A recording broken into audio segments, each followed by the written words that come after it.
Finally, after a recent hard drive wipe and my capture card failing, nothing can stop me, and I'm back and ready with a vengeance.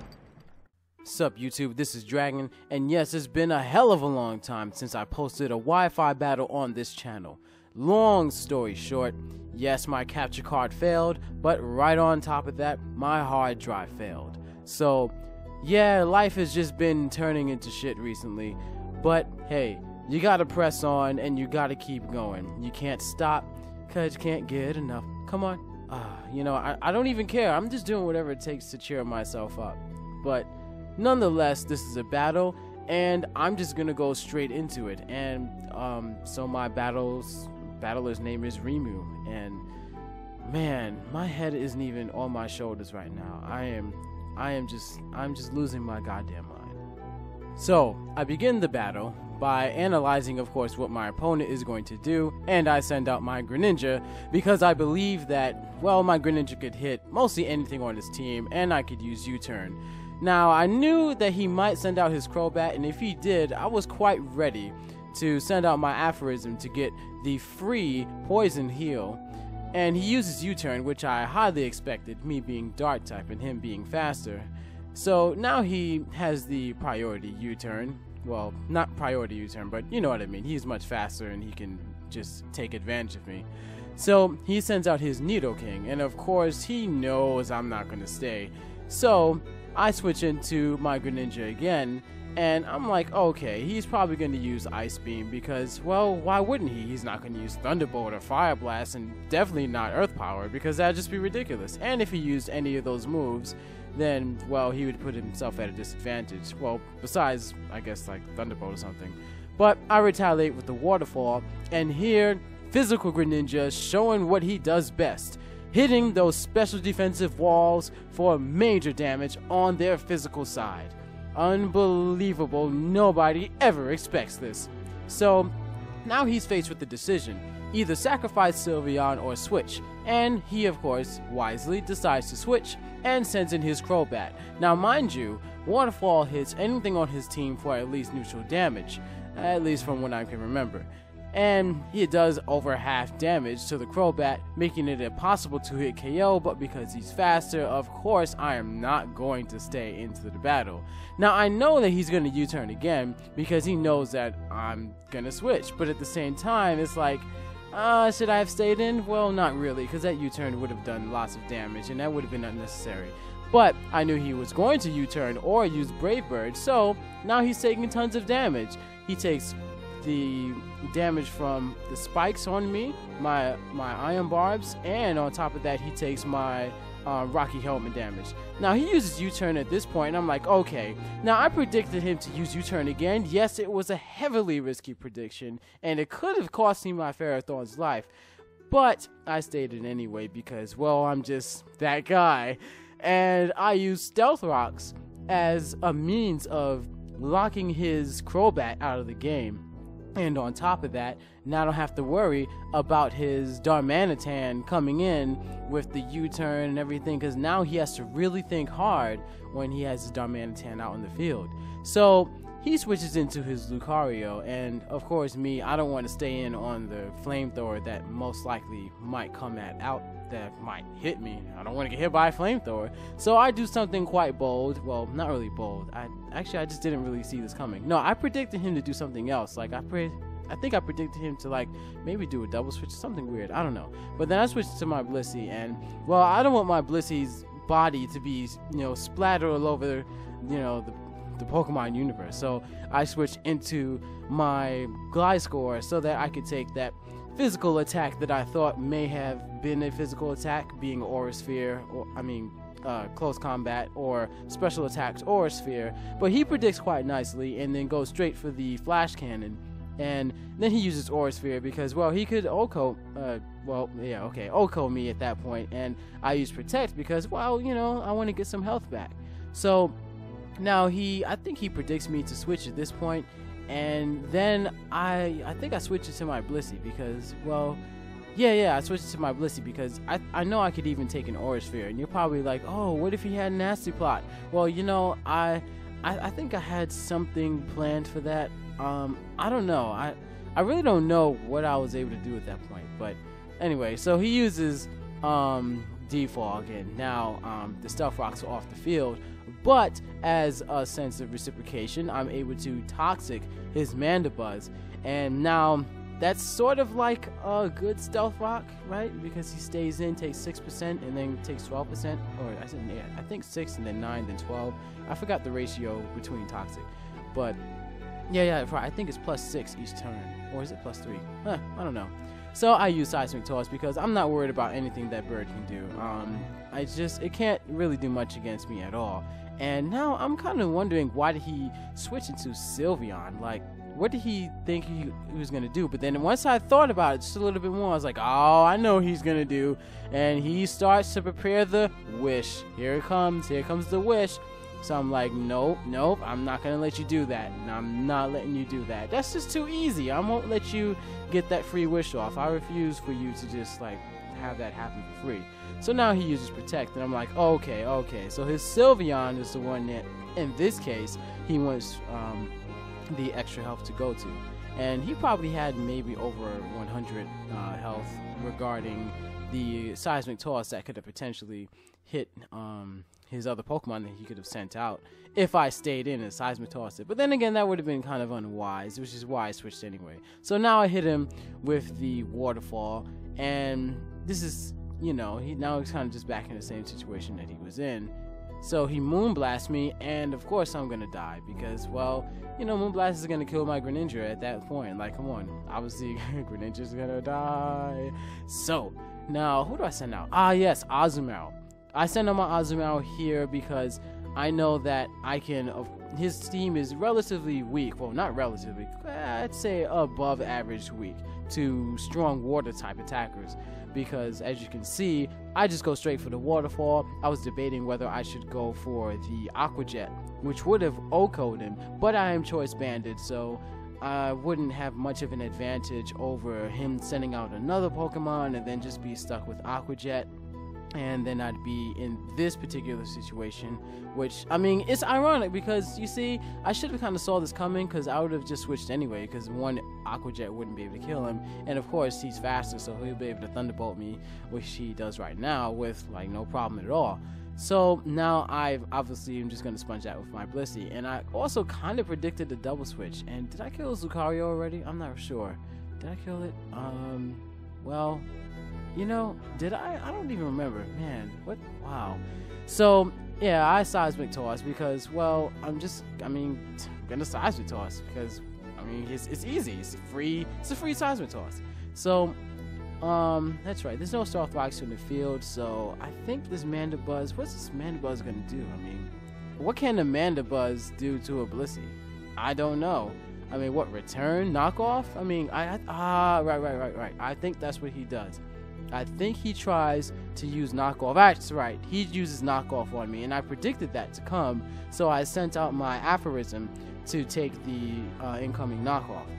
And, well, he knocks off my Toxic Orb, and, well, I really needed it because, I'm already toxic, so I obviously really needed it. Yeah, I know, I'm terrible. So, I use Earthquake because I predicted him to use Roost, and I thought he was faster than me. So, I was like, wow, Mandibuzz is pretty slow after seeing what just happened at this moment. But then, obviously, Mandibuzz is going to be max defensive, and, well, that just means that Mandibuzz is slower, period. Just period is slower than Gliscor because I was using Earthquake. That's right, I never killed his Lucario. And I was very shocked at him doing this. Like, I didn't know why he switched into Lucario because, did he think that I was not going to use Earthquake again? But I knew that he was roosted, so I don't know. And you know what's funny? I don't even know if after the Pokemon roost, like, let's say, like, both Pokemon, like he went the second turn, so he used Roost, and I wasn't sure whether, like, the Pokemon is still on the ground at that point, and then you can Earthquake it, or if it's like he uses Roost first, and then I Earthquake, then I get to hit him at that intermitting moment when he uses the Roost. So I don't even know. I was just Earthquaking, because, I kind of predicted, like, he would he really stay anyway? So it's kind of sort of like a death wish trap-ish kind of thing. But yeah, he uses a flash cannon, and that's quad resist, so I wasn't worried at all about that. And now right here, he uses flare blitz, and I guess he maybe kind of predicted that I was going to switch. But then again, it is Darmanitan. Oh, that's right, critical hit. Yeah, well, whatever. But I mean, it is Darmanitan, and Darmanitan is a super beast.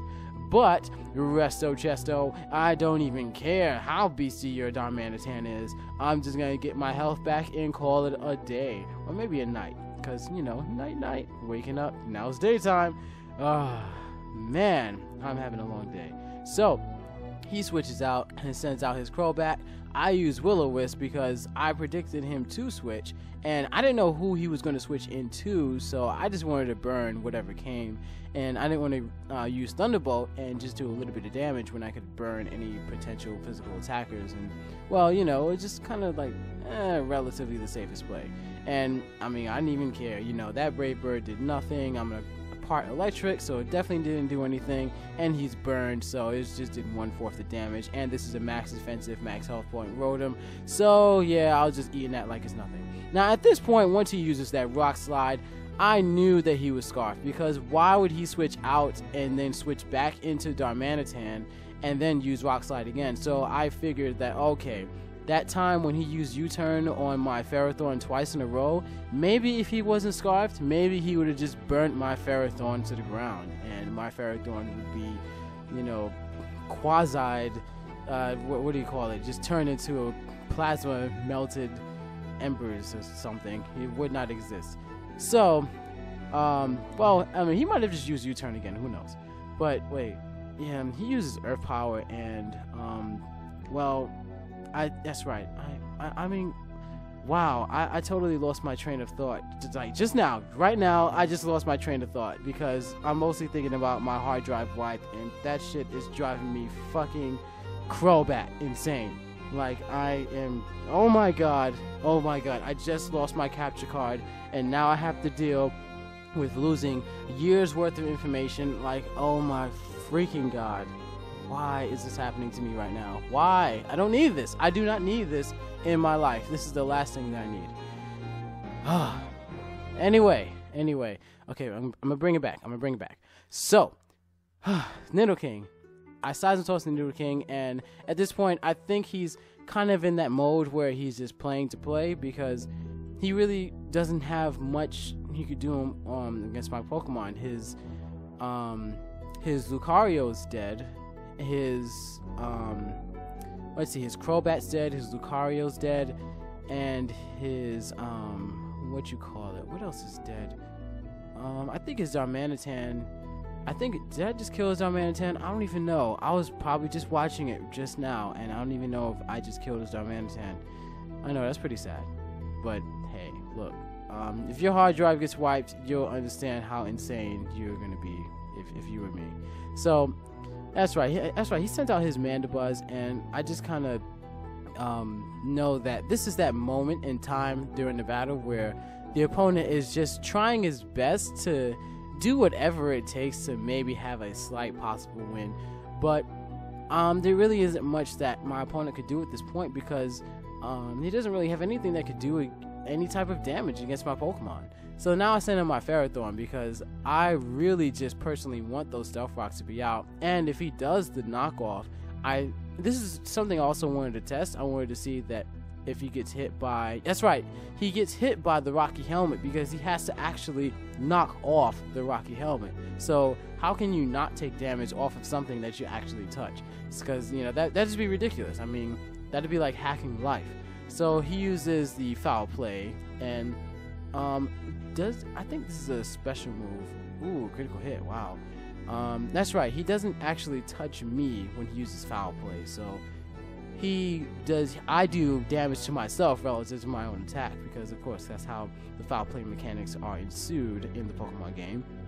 And I use Leech Seed so I can get some health back. So yeah, basically he's leeched, poisoned, and everything, so yeah, his death is pretty much assured. And I'm just gonna kind of go through the motions at this point because, well, why not? So then he withdraws his Mandibuzz, which I think is kind of. That's right, I didn't kill his Darmanitan yet. Right, I remember this. ridiculous now. And I predicted him to switch into another. Actually, I predicted him to switch into his Darmanitan, which was what I just did right now. So I did the double leech seed, knowing that was coming. I was tempted to do the stealth rocks, but then I was like, you know what, he might just sit there and defog, but you know what, I don't even care. So I used protect, and after that he used flare blitz, and I'm like, you know, I could just let my Ferrothorn die, or I could use double protect, and you know, it wouldn't really make a difference in the battle. But I was like, I don't want my Ferrothorn to die, just because I don't want my Ferrothorn to die. So I switched it to my Rotom, thinking, let's see, how much damage can my Rotom take? Can I take that Flare Blitz? Can I? And let's see, was that? No, it's not even a crit. I just straight up fainted. And I was like, okay, fine. You know, my Rotom dies and you're gonna die. But wait, oh, he's still alive. He has like 1 health left. And I'm like, all right, whatever, fine. Then I'll just sit there and use protect. Wait, no. I just said, you know what? I don't even care. I'm just gonna send on my Ferrothorn and predict him to switch or something absolutely ridiculous. And I was gonna lay out a Stealth Rocks. I mean, it was like a 10% chance for him to do that, but I mean, I kind of had the game in the bag anyway, so I just was doing whatever at this point. So now he sends out his Mandibuzz, and I send out my Azumarill, and at this point I can lock myself into Aqua Jet and have a clincher and pretty much sweep the rest of his team at this point, because, well, Azumarill is choice banded. He has a Nidoking that is pretty much dead, and he obviously can't avoid the Aqua Jet from here, so that's a dead Nidoking. And let's see, what does he do at this point? Oh yeah, sure, okay, that was it. Yeah, I defeat him. You know, I had this battle for like maybe a month now, but I was never able to actually post it on my channel because my capture card exploded or imploded, whatever you want to call it, whatever I want to call it, whatever the world wants to call it. You know what? I don't even care what anyone calls it. I don't even care what I call it. I have a capture card now, and I'm much better off than I was before. Anyway, he also has a channel called twitch.tv/Miko of Paradise. Well, by channel I mean Twitch, and he focuses on a game called J Stars. It seems pretty interesting, and I took a look at it. It's pretty cool. It's not bad at all. Definitely check out his Twitch. It's something, if you like J Stars and that's your thing, you'll definitely like his channel. He has some pretty interesting stuff, and yeah. He's also a good battler, and I do hope to battle him more in the future with more different teams and the whole like. And that is all. And there will definitely be more battles in the future, and hopefully my capture card won't implode, nor my hard drive wipe. Well, see ya.